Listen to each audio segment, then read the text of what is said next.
Welcome to the High Conviction Fund quarterly update for June. My name's Hamish, Tadgell, the Head of Australian Equities and Portfolio Manager for the fund. And as a reminder, the High Conviction Fund is an actively managed portfolio that holds up to 30 stocks. The strategy seeks to exploit market inefficiencies and mispricing, though fundamental research and taking a longer-term perspective is key. Today, I'm joined by Mike Kordick, Head of Research and Assistant Portfolio Manager for the fund. Thanks, Hamish. It's good to be here. Well, I think it's fair to say, Mike, that the last quarter has certainly been eventful with no shortage of economic and geopolitical events. We've seen some really big macro policy swings on the back of President Trump's tariff initiatives, heightened risks in the Middle East and conflict, and the ongoing Ukraine war, which has fed into clearly oil prices and energy instability. And I think the combination of these factors has certainly seen increased volatility at both the stock and sector level. But despite all that chaos and the uncertainty, I think it's amazing that markets have really risen above all of that, returned 7.6% for the quarter and 13.8% for the full year, for the financial year. And that's certainly above the long-term average of about 8%. I think it's fair to say that the High Conviction Fund had a tough last quarter. We underperformed the index by 4.9%. That was after a relatively strong 9 months, so it was a bit disappointing from that respect. But I think the portfolio held up initially very well in that April period, but disappointingly underperformed as the market rallied back. And I think we'll talk a bit, Mike, about some of the reasons for that. Gold holdings clearly contributed positively. Some of the energy exposures dragged on the portfolio as they were hit by some of the tariff announcements and the uncertainty. But Mike, maybe turn to you and you can provide a little bit more detail on some of the key contributors and detractors for the quarter. Sure, Hamish. On the positive side, we had Next, our best contributor for the portfolio, up 30% over the quarter, really on the back of a couple of contract wins, which has seen their contracted utilisation or capacity up 40%. And on top of that, their forward book up 65%. The company also announced its largest AI deployment in history in Melbourne and was the first offshore contract win in Malaysia, kind of proving up the Asian strategy. The new contract wins we expect to commence in FY27 and ramp up into FY28. We continue to believe that the company's a compelling growth opportunity and trades on a growth adjusted discounted versus its peers, which we think is unjustified. Netwealth was another strong contributor, returning over 30% for the quarter, somewhat remarkably given the initial fall around the 15% on the Trump tariff announcements in early April. The stock is leveraged quite heavily to the market, and with the broader market rally, it also posted a good quarterly update and showing strong inflows of $3.5 billion. As it heads into the seasonally strong June quarter of inflows, management remains confident in the net flows outlook for FY26 and beyond, and we think it's well supported with transitions and new client wins. However, on the negative side, Botanics and Worley were the biggest detractors. Botanics during the quarter was caught up in the Trump most favoured nations executive order aimed at lowering US drug prices and aligning prices to the lowest prices paid internationally for the same drugs.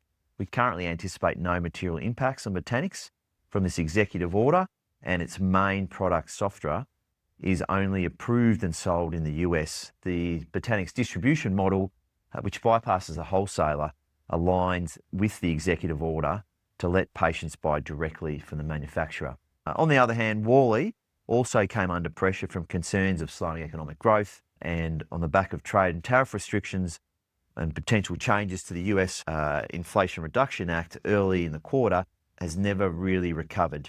Despite this, the company held its annual Investor Day in May, where the company acknowledged the uncertain outlook, but noted well-capitalised customers were still pressing ahead with plans, and there was no material project cancellations or deferrals in FY25. We continue to see the medium to longer-term resource and energy demand for fundamentals as attractive to Worley. Thanks, Mike. James Hardie was one of the other stocks that noticeably underperformed during the quarter. Could you talk a bit about that and sort of some of the reasons for that?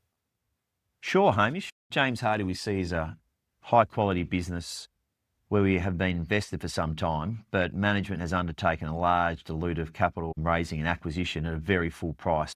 We found this particularly surprising and disappointing given the strong growth opportunity in its core fibre business and a lack of consultation and consideration for existing shareholder rights, issuing effectively a third of the company's stock to the acquirer.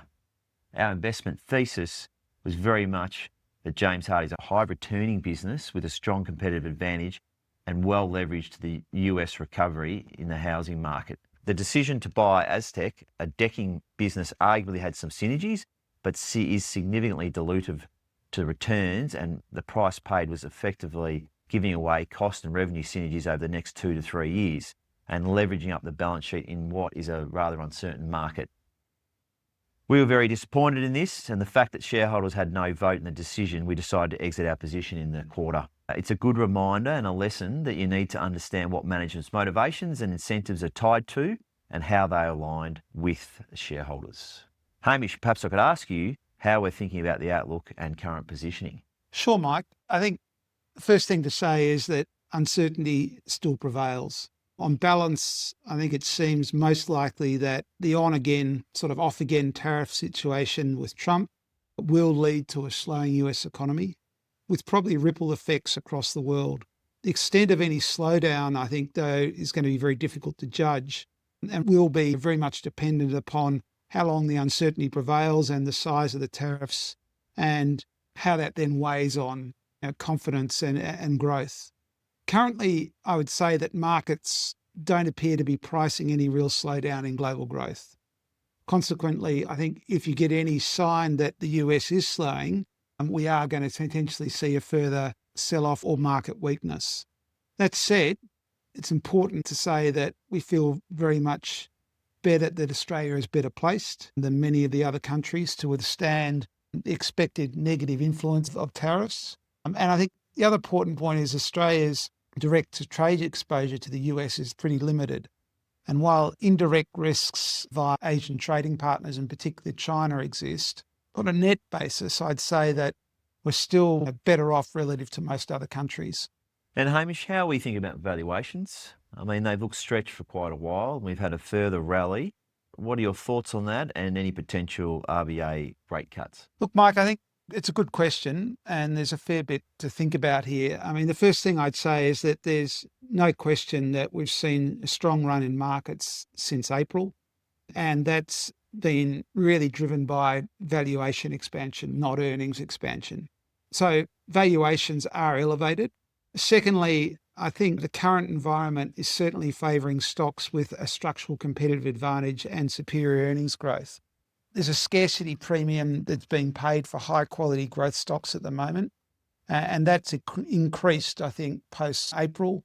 And given that the market is really looking for companies with secular tailwinds over sort of macro uncertainty.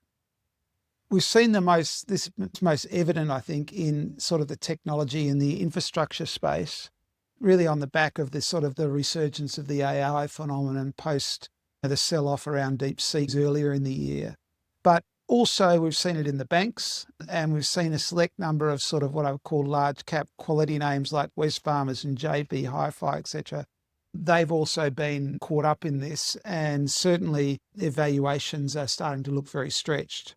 The problem, I think, for investors here is that there's this question about, do you continue to buy or hold out the stocks with the higher valuations and lower earnings growth, particularly when those valuations are close to historical highs? And that's particularly the challenge I think we're seeing in the banks at the moment and some of the more defensive sectors that I've just identified.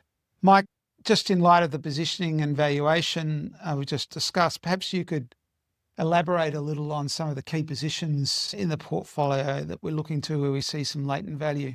Yes, Hamish. Look, firstly, just dealing with SEEK, we believe it's a compelling investment opportunity if you look at it from a valuation perspective. But increased confidence they can grow earnings strongly. Recently, they had their investor day. Management was a clear focus on growing yield, managing costs to drive operating leverage, something investors have been looking forward to over a number of years. SEEK recent product releases have been very focused on solving customer friction points, allowing them to achieve high single-digit, low double-digit yield growth, which we expect to continue into the foreseeable future. The recent platform unification investment will allow the business to provide more product releases faster while managing costs, something they've struggled with in the past. And we expect this to drive operating leverage in future periods. SEEK obviously remains leveraged to the macro environment. So as long as the volumes can remain stable, we think SEEK should be able to grow its earnings very strongly. The other stock I wanted to address here was Light & Wonder. Light & Wonder is an interesting opportunity. It's a clear number 2 player in a highly concentrated US electronic gaming machine market. Management team has brought focus to the company. It's turned around the business performance, and they've invested heavily in the research and development component of the business, which has generated strong game performance, and in turn that's flowed through to sales and earnings growth. Management strategy is to roll out its gaming content across a number of channels, leveraging this R&D expenditure, which we think will drive further margin improvement going forward. In addition to that, recently they added a new distribution channel acquiring Grover Gaming in the charitable gaming sector. We think they paid a reasonable price. The business has got very high profit margins and strong free cash flow generation. Light & Wonder at the moment trades a significant discount to its fellow peer Aristocrat in the Australian market. We believe this will reduce over time once Light & Wonder moves its primary listing to ASX, and also the legal dispute with Aristocrat is resolved. We expect these factors to occur over the next 6 to 12 months. Mike, that's great. I think one of the other areas, clearly the banks has been garnering a lot of attention given the very strong performance over the last 12 months. How are we thinking about the banks now? And I guess given the relative underperformance of the resources and energy sectors relative to the banks, how do we think about the opportunity there? Yeah, great question. I mean, firstly, I'd say that there's a little argument that bank valuations are elevated. You've got CBA extremes on 30 times PE multiple. You've got it on a 4 times book value. It's multiple standard deviations above its 30-year average. But this could remain the case absent of any economic downturn or material increase in underperforming loans. However, at current levels, investors should expect low future returns, given the valuation and earnings growth expectations. We're materially underweight the banks. We hold 7-8% in the banks versus the index of 21%, with a preference for NAB and ANZ, where we see better relative valuation. In relation to the resources and energy, we continue to see opportunities. We recognise that tariff issues and geopolitics has created a lot of uncertainty, but we feel a lot of this is reflected in the prices. We think the energy transition thematic is really undeniable. Domestic gas producers have an important role to play in this. And in our portfolio, we've got a number of exposures. We've got Beach Energy and Cooper, or now Amplitude, and all are really well positioned to deliver into the East Coast gas market over the next couple of years, where there's really quite urgent shortfalls predicted. We've become more constructive on the resources, particularly in the base metals. As discussed, we've got good exposure to gold. We see this as a portfolio diversifier and a hedge against the US dollar weakness or any deficit risk. We also remain constructive on copper, which remains an undersupply, and we see as a critical in electrification and transition to renewables and lower carbon energy sources. In the last 12 months, the first time in 20 years, there's been no new copper projects started, and we have used recent weakness in Capstone Copper to add to our preferred specialist Australian listed copper play. There's also growing green shoots causing us to become more constructive in China. Sentiment towards China has been pretty bearish, with ongoing concerns around the property market and the US-China situation. However, the China trade data continues to hold up reasonably well, and there's signs that the Chinese government is encouraging domestic business to invest, and the potential for this to support some larger construction projects. Sentiment, however, has been pretty poor, so it would take quite a lot to change things and potentially see some rotation out of the highly priced banks into resources. And really over the last quarter, we've used the weakness to increase our exposure to South 32. And that's probably the main comment to make around resources, Hamish. Thanks, Mike. I think that's great in providing colour in how we're positioning the portfolio. Clearly, there's a lot of things to think about and a huge amount of uncertainty still with everything that's going on in the world currently. It's hard to know what Trump's next move is going to be, and to be frank, whether it's going to be tariffs on or tariffs off. But I think you highlight the critical point that in the current environment, it's important, more important than ever, that we focus on the fundamentals and look to invest in quality companies at sensible valuations. That's what we're trying to do in constructing the high conviction portfolio, focus on the fundamentals and try to pick stocks that we think are well positioned to navigate the uncertainty and create value over the medium to longer term. So Mike, I want to thank you for joining me today in the discussion. Thanks, Hamish. It's been great to discuss with you the portfolio and the markets today. I hope for our investors and listeners, you've found this update useful and enjoyed the conversation. And we look forward to joining you again next quarter. This fund update has been prepared by SGH High Company to provide general information only and is not intended to take the place of professional advice, and it does not take into account the investment objectives, financial situation, or particular needs of any particular person. Equity Trustees is the responsible entity for the fund. Neither SGH, Equity Trustees, nor any of its related parties provide any warranty of accuracy. Past performance should not be taken as indicator of future performance, and you should obtain a copy of the product disclosure statement before making a decision about whether to invest in this product. Follow the link in the description for the full disclaimer.